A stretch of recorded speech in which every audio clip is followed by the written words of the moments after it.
Yamuna expressway पर भयानक हादसा। अनियंत्रित कार पुलिया से टकराकर दो हिस्सों में बटी। मध्य प्रदेश पुलिस के 2 जवानों समेत 4 की मौत।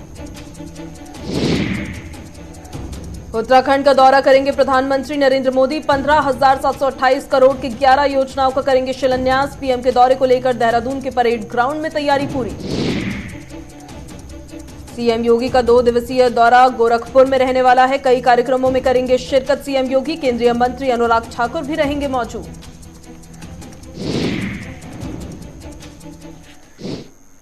नमस्कार, गुलिस्तान न्यूज देख रहे हैं आप। मैं आपके साथ पूजा खंडूरी। बुलेटिन की शुरुआत करेंगे इस वक्त की बड़ी खबर के साथ। मथुरा से सामने आ रही है।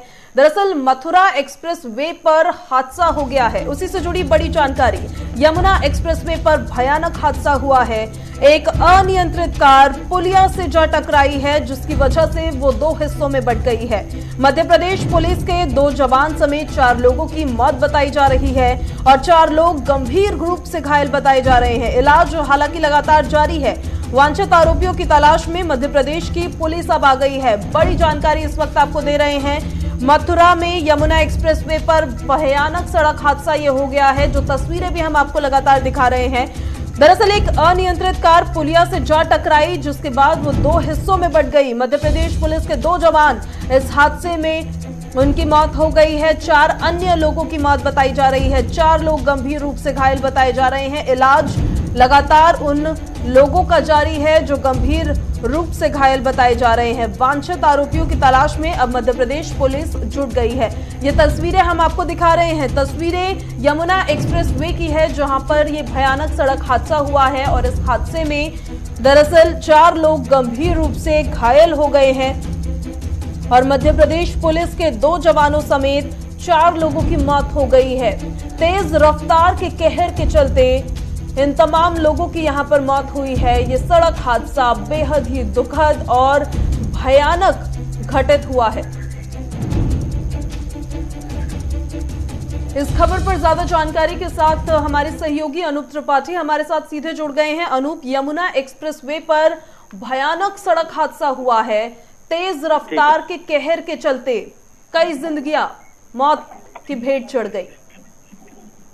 देखिए, बिल्कुल पूजा, बड़ा हादसा है और एक बार फिर से तेज रफ्तार ही मौत का कारण बनी है और तेज रफ्तार होने की वजह से ही गाड़ी अनियंत्रित हो गई और भीषण टक्कर हुई है। अब तक 4 लोगों की मौत की आधिकारिक खबर है, लेकिन खबर पूजा मिल रही है कि एक और व्यक्ति की मौत हो गई है।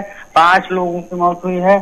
मुख्यमंत्री योगी आदित्यनाथ ने तत्काल इस सड़क हादसे का संज्ञान लिया है और जिला प्रशासन व स्वास्थ्य विभाग के अधिकारियों को निर्देश दिए हैं कि तत्काल इलाज की बेहतर सुविधा उपलब्ध कराई जाए। जो भी घायल लोग हैं और मृतकों के परिजनों के प्रति संवेदनाएं उन्होंने व्यक्त की हैं और खास तौर पर जिलाधिकारी को निर्देश दिया है कि जो इलाज है उसमें कोई भी पैसा न लिया जाए, पूरी तरह से निःशुल्क और बेहतर इलाज वहां पर उपलब्ध कराया जाए।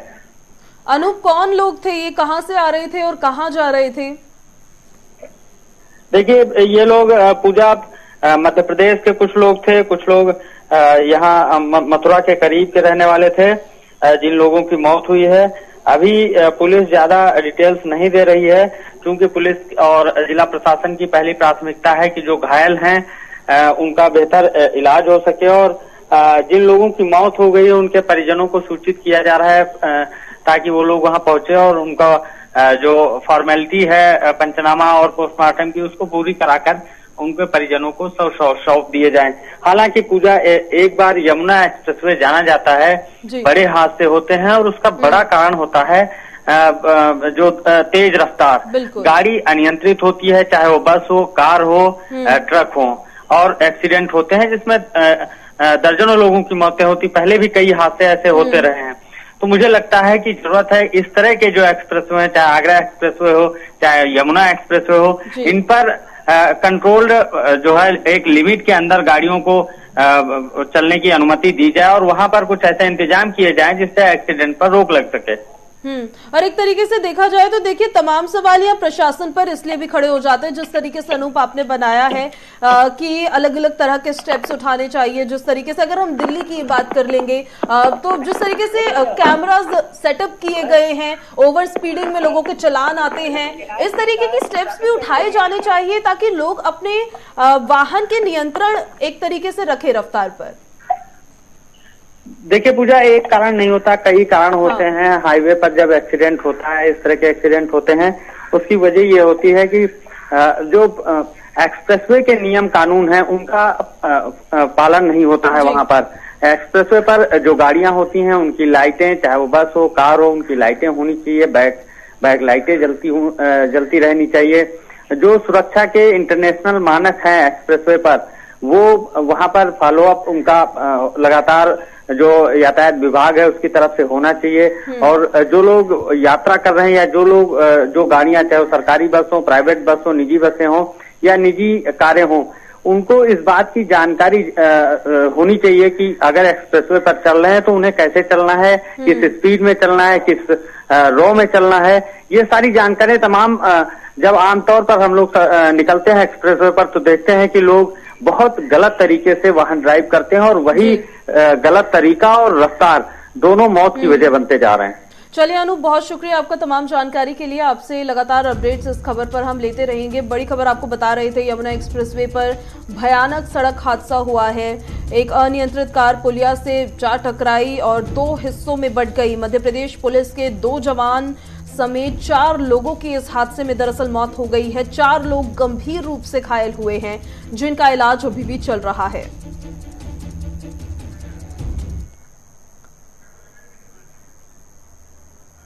दिल्ली के मुख्यमंत्री अरविंद केजरीवाल क्या कुछ कह रहे हैं, जरा वो भी सुनिए।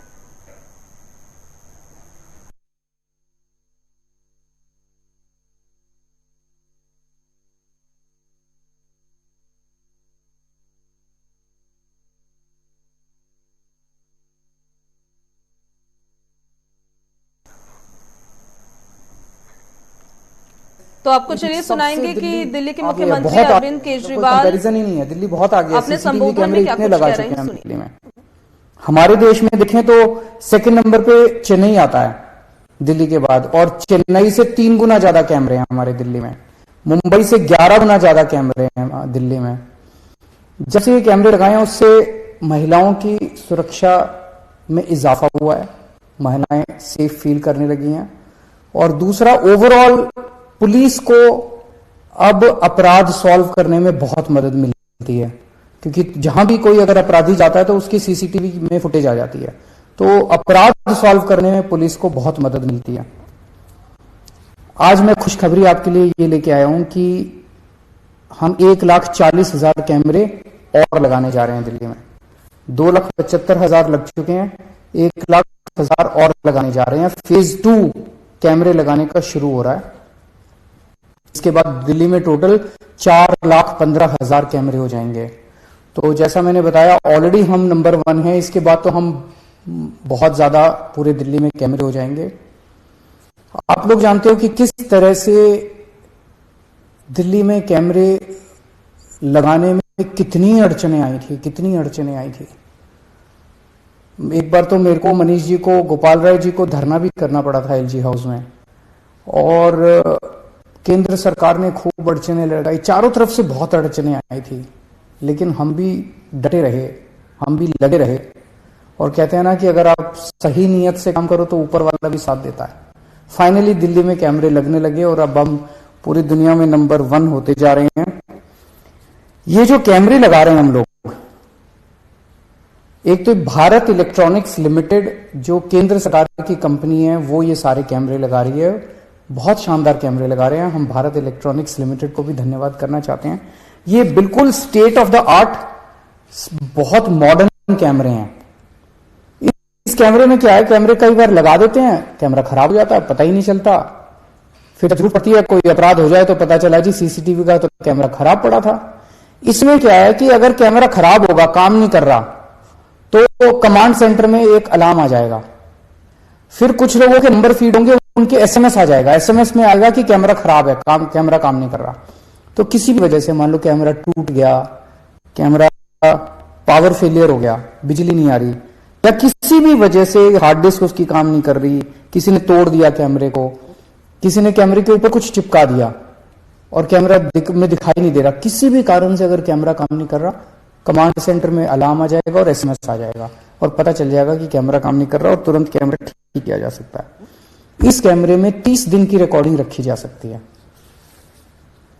इसका लाइव व्यू जिन जिन लोगों के फोन के ऊपर ये इसका पासवर्ड डाला जाएगा, पूरी दुनिया भर से वो उसका लाइव व्यू देख सकते हैं। और ये पासवर्ड केवल कुछ ऑथोराइज्ड लोगों को ही दिया जाएगा, सबको नहीं दिया जाएगा, 3 या 4 लोगों के पास रहेगा। वो लोग पूरी दुनिया से इस कैमरे का फीड देख सकते हैं, लाइव व्यू देख सकते हैं। इसका एक कमांड सेंटर है, उस कमांड सेंटर में दिल्ली में जितने कैमरे हैं सबका फीड जाता है और रियल टाइम बेसिस पे इसकी मॉनिटरिंग होती है। और ये जो कैमरे हैं ये 4 मेगापिक्सल के हैं, बेस्ट हैं, और इसमें नाइट विजन भी है, रात को भी ये कैमरे काम करते हैं। तो इस तरह से दिल्ली की सुरक्षा के लिए और अपने मां बहनों की सुरक्षा के लिए जो भी बन पड़ा है, जो हमारे हाथ में है, वो हम कर रहे हैं। और मैं उम्मीद करता हूं कि इतने सारे कैमरे लगने के बाद दिल्ली की सुरक्षा बढ़ेगी, दिल्ली के लोग अपने आप को सुरक्षित महसूस करेंगे। नमस्कार।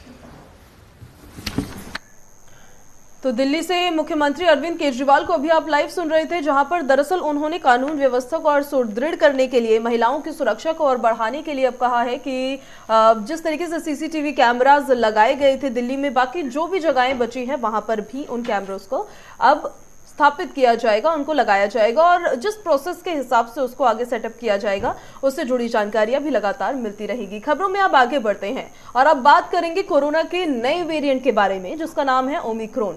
पहले भारत में इसकी पुष्टि नहीं हुई थी, लेकिन अब भारत में 2 केसेस ओमिक्रॉन वेरिएंट के सामने निकल कर आए हैं और ये 2 केसेस जो है कर्नाटक के 2 संक्रमित मिले हैं। इसी से जुड़ी आपको अगली रिपोर्ट दिखाते हैं। पूरी जानकारी के लिए ये रिपोर्ट देखिए।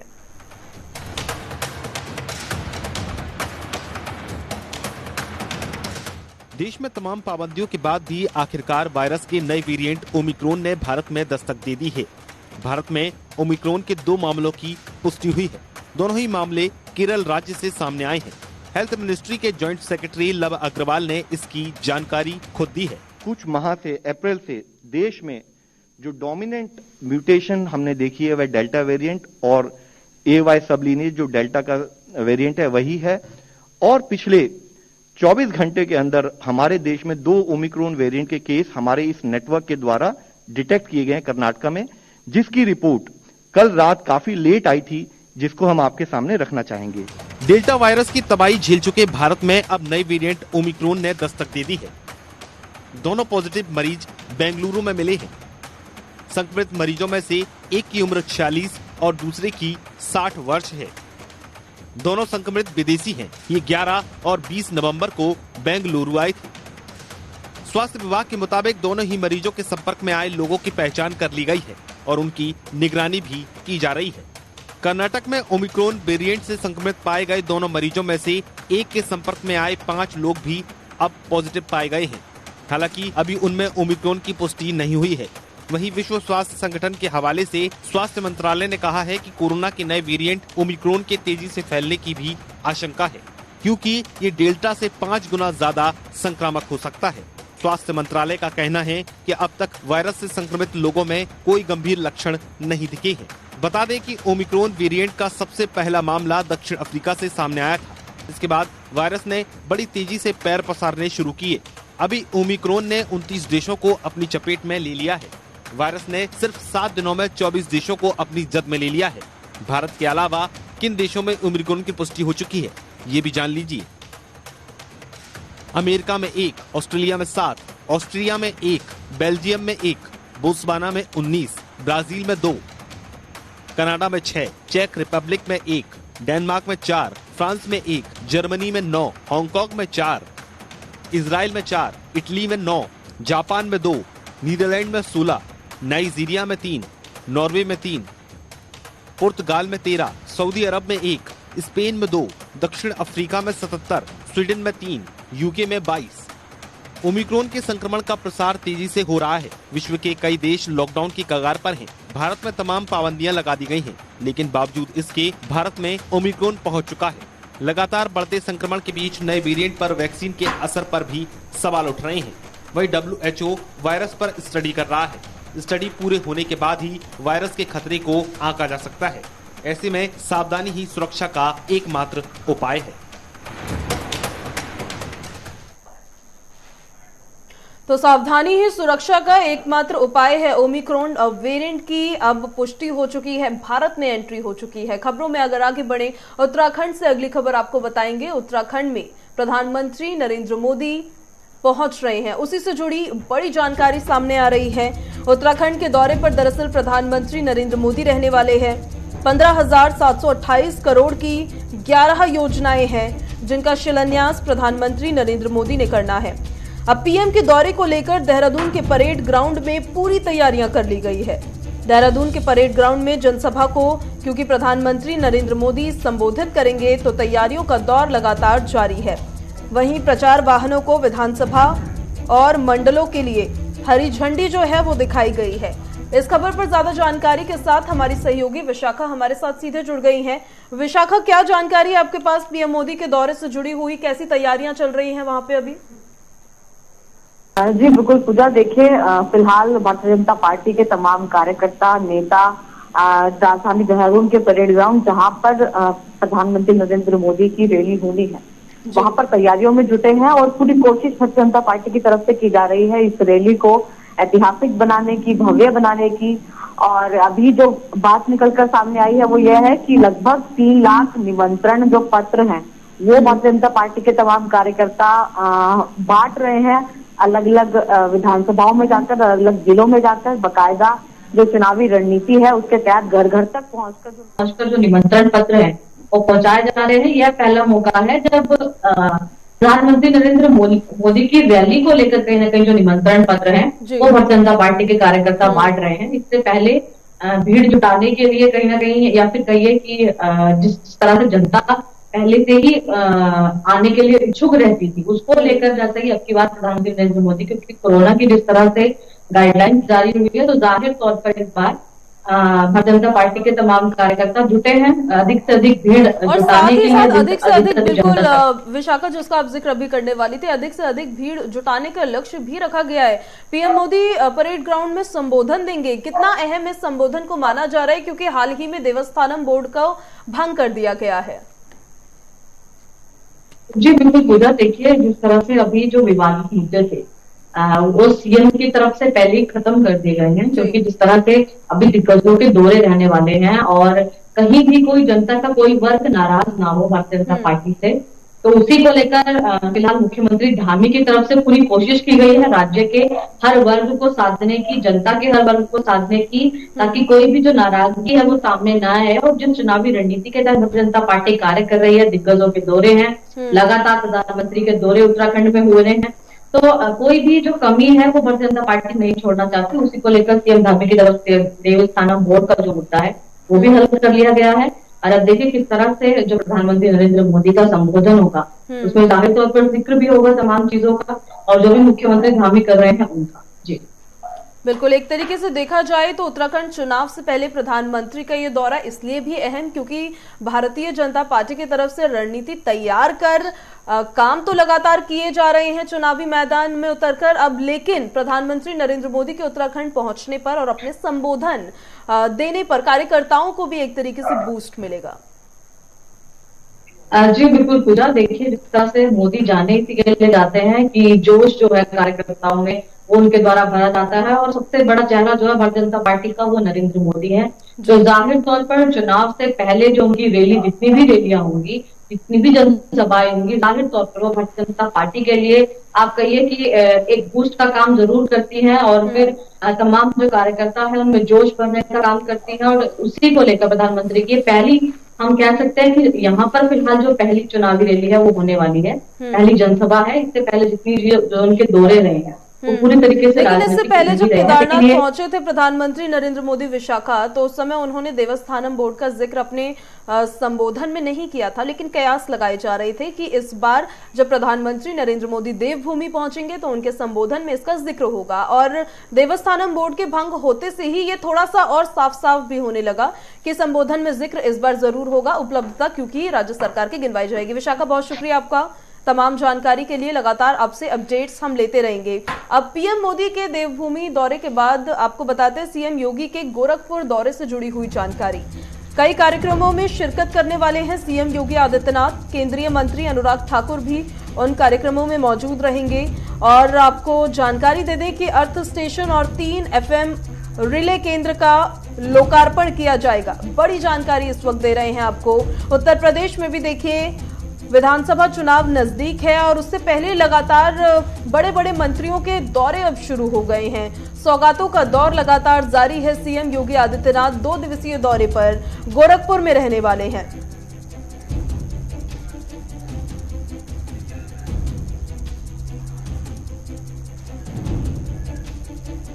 इस खबर पर ज्यादा जानकारी के साथ हमारे संवाददाता रियाज अहमद हमारे साथ सीधे जुड़ गए हैं। उनसे तमाम अपडेट्स ले लेते हैं। रियाज, सीएम योगी आदित्यनाथ गोरखपुर पहुंच रहे हैं, सबसे पहले तो कि कब तक पहुंचेंगे और कार्यक्रम क्या रहने वाला है उनका? जी पूजा, मैं आपको बता दूं कि उत्तर प्रदेश के मुख्यमंत्री योगी आदित्यनाथ के साथ केंद्रीय मंत्री अनुराग ठाकुर भी जो है गोरखपुर आ रहे हैं। वो करीब 4 बजे शाम को जो राप्ती नगर स्थित दूरदर्शन केंद्र का जो अर्थ रेलवे स्टेशन का लोकार्पण करेंगे। इसके साथ ही 3 FM प्ले का भी जो है वो लोकार्पण करेंगे। उसके बाद केंद्रीय मंत्री अनुराग ठाकुर जो है सर्किट हाउस में भाजपा पदाधिकारियों के साथ आगामी विधानसभा चुनाव को देखते हुए तैयारियों के संबंध में समीक्षा बैठक करेंगे। अगले दिन महाराणा प्रताप शिक्षा परिषद सप्ताह समारोह का आयोजन किया गया है। कार्यक्रम है जिसका शुभारंभ मुख्यमंत्री योगी आदित्यनाथ और केंद्रीय मंत्री अनुराग ठाकुर करेंगे। उसके बाद वहां पे रीजनल स्टेडियम में पुरस्कार कबड्डी प्रतियोगिता का आयोजन किया गया, उस कार्यक्रम में शामिल होंगे। उसके बाद अनुराग ठाकुर शाम को करीब रवाना हो जाएंगे और मुख्यमंत्री योगी आदित्यनाथ गोरखनाथ मंदिर में रात्रि विश्राम करेंगे। ऐसी संभावना है क्योंकि 7 दिसंबर को फर्टिलाइजर खाद कारखाने में देश के प्रधानमंत्री नरेंद्र मोदी खाद कारखाने और एम्स का लोकार्पण करेंगे। ऐसे में उनकी तैयारियों को लेकर मुख्यमंत्री योगी आदित्यनाथ समीक्षा बैठक कर सकते हैं। देखिए, विधानसभा चुनाव नजदीक है उत्तर प्रदेश में, उससे पहले लगातार यूपी वासियों को कई सौगातें भी मिलेंगी, लेकिन आज अर्थ स्टेशन और 3 FM रिले केंद्र जिनका लोकार्पण होने जा रहा है, किस तरीके से लाभान्वित होने वाले गोरखपुर वासी? जी कहीं न कहीं जो अर्थ स्टेशन पूर्वांचल के लोगों की काफी दिनों से मांग थी, क्योंकि जो भी दूरदर्शन केंद्र पर यहाँ से कार्यक्रम होते थे वो लखनऊ भेजे जाते थे, वहां से प्रसारण होता था। ऐसे में जो लोकल कलाकार हैं और जो पर्यटन के क्षेत्र पे जो विकास किए गए उसको दिखाने में जो है दूरदर्शन को काफी सहूलियत होगी। इससे पूर्वांचल के लोगों में काफी खुशी है। पूर्वांचल वासियों को साधने की पूरी कोशिश यहाँ पर नजर आ रही है एक तरीके से देखा जाए तो। जी कहीं न कहीं आगामी विधानसभा चुनाव हो, ऐसे में सरकार कहीं भी कोई चूक नहीं रहने देना चाहती है। ऐसे में पूर्वांचल वासियों को जो एक तोहफे पे तोहफा मुख्यमंत्री योगी आदित्यनाथ द्वारा दिया जाता रहा। लगातार जब भी वो गोरखपुर आए तो कुछ न कुछ गोरखपुर वासियों को सौगात जरूर दी है। चलिए, बहुत शुक्रिया आपको तमाम जानकारी के लिए। आपसे लगातार अपडेट्स हम लेते रहेंगे। सीएम योगी आदित्यनाथ जब गोरखपुर पहुंचेंगे और केंद्रीय मंत्री अनुराग ठाकुर भी जब गोरखपुर पहुंचेंगे, जिस तरीके से कार्यक्रम पूरा रहेगा उसके तहत लगातार आपको जानकारियां भी पहुंचाते रहेंगे। आंध्र प्रदेश और उड़ीसा में चक्रवाती तूफान का अब खतरा मंडरा रहा है, उसी से जुड़ी अगली खबर है।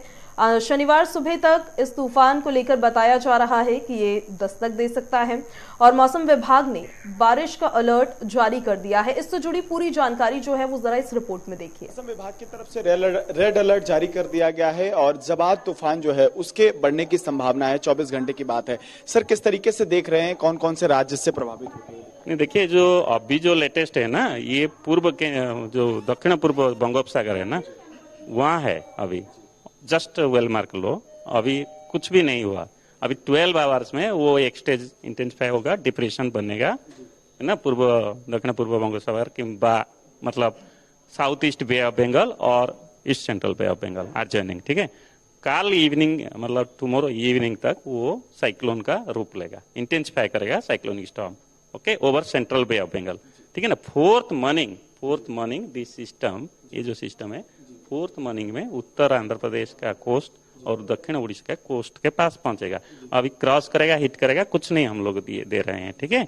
लेकिन समुद्र के ऊपर विंड स्पीड होगा, कोस्टल एरिया में भी विंड स्पीड होगा, वो वार्निंग हम दे रहे हैं। जैसे मैंने बताया थर्ड इवनिंग तक, फिर फोर्थ में जाएगा फर्दर, तो थर्ड, फोर्थ, फिफ्थ ये मैक्सिमम वार्निंग है। उड़ीसा और इवन रेनफॉल भी है बंगाल के लिए, है ना। फोर्थ और फिफ्थ में भी ऑरेंज दिए हैं, बंगाल में हैवी रेनफॉल होगा, उड़ीसा में भी होगा heavy rainfall, extremely heavy rainfall maximum fourth को होगा।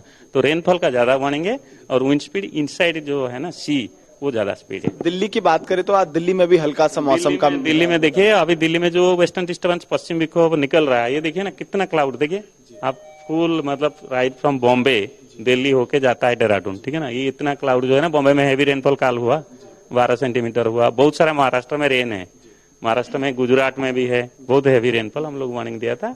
लेकिन पंजाब और हरियाणा दिल्ली में बारिश नहीं हुआ। हो सकता है ड्रिजिल शाम तक हो जाए, लेकिन कल से क्लियर होगा, ठीक है ना। कल से क्लियर होगा, लेकिन जो स्मोक कंडीशन है ना, विंड स्पीड नहीं रहेगा, विंड स्पीड नहीं रहेगा इसलिए क्योंकि दूसरा WD एक आ रहा है, एक और वेस्टर्न डिस्टर्बेंस आ रहा है बैक टू बैक, देख रहे हैं ये और देन ये, ठीक है ना। ये भी आएगा 5-6 को दिल्ली में, फिर थोड़ा ड्रिजिल होगा, ठीक है। आज से दिल्ली में थोड़ी सी जो ठंड है उसने अब ज्यादा नहीं, अभी ठंड का कुछ नहीं है, क्योंकि हमने जैसे बताया ना कि एक के बाद एक क्लाउडी जब होता है ना, दिन का तापमान में थोड़ा कमी आता है, लेकिन रात का तापमान बहुत ज्यादा रहता है, ठीक है ना। और पॉल्यूशन का जो है ना, उसका ज्यादा इम्प्रूवमेंट 6 तारीख को होगा। पोल्यूशन जिस तरीके से दिल्ली में बढ़ रहा है, अभी कुछ नहीं हो पा रहा, कैसे सर रहेगा आगे, कब स्थिति? आगे अभी 6 तारीख को जो आएगा ना दूसरा वेस्टर्न डिस्टर्बेंस, इसमें तो ज्यादा कुछ चेंज नहीं हुआ। दूसरा जब आएगा उसमें शायद उसके जाने के बाद 6 तारीख के बाद इम्प्रूवमेंट होगा, ठीक है। बहुत बहुत धन्यवाद। हमारे साथ RK जर्नल बात करते सहयोगीकरण के साथ केशवन मिश्रा, JK24/7 न्यूज दिल्ली। चलिए खबरों में मेरे साथ अभी इतना ही, अब मुझे दीजिए इजाजत, नमस्कार।